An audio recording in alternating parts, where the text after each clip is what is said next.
marinig sa kanya, yung mga may baba, yung mga pangunahing bilihin. Yun lang. Kasi medyo bilang Padre TV Marin, nahihirapan din kaming ano, yun ang gusto namin marinig na maibaba yung mga pangunahing bilihin. Lalo na ng bigas, mantika, kung ano-ano pa. Basta yung mga pangunahing bilihin. Gusto ko pong marinig kay Pino yung matulungan niya yung mga batang nasa lansangan, mabigyan ng mga pabahay. Tapos lahat po ng mga walang trabaho, kailangan mabigyan po.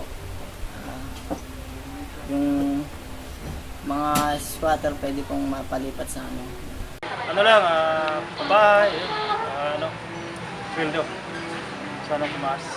Mabigyan ng trabaho yung mahihirap, tapos yung bumaba yung presyo ng mga pamilihan. Sa palengke, lumataas na po. Yung tungkol po sa pagbabago ng VIR, kung paano niya magpapaliwanag sa mga mamamayan.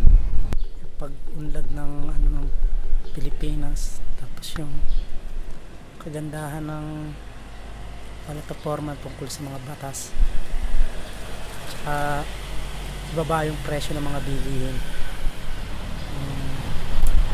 para naman makatulong sa mahihirap. Gusto ko bumaba yung matrikula ng mga estudyante, tsaka yung mga bilihin. Yung matulungan po yung mga mahihirap sa mga squatter areas, tapos mabigyan ng mga trabaho yung mga naghahanap ng trabaho para hindi po lumaki yung sa squatter area. Marami na kasing mahihirap ngayon na walang mga trabaho. Tapos yung mahihirap, sila pa yung hindi makakuha ng trabaho. Lalo silang naghihirap. Wag ng yung ang tawag doon? Yung paninisi sa past admin. Okay lang yon, pero sana tapos na. Yun lang. Kasi yung lahat naman, believe na ako sa kanya.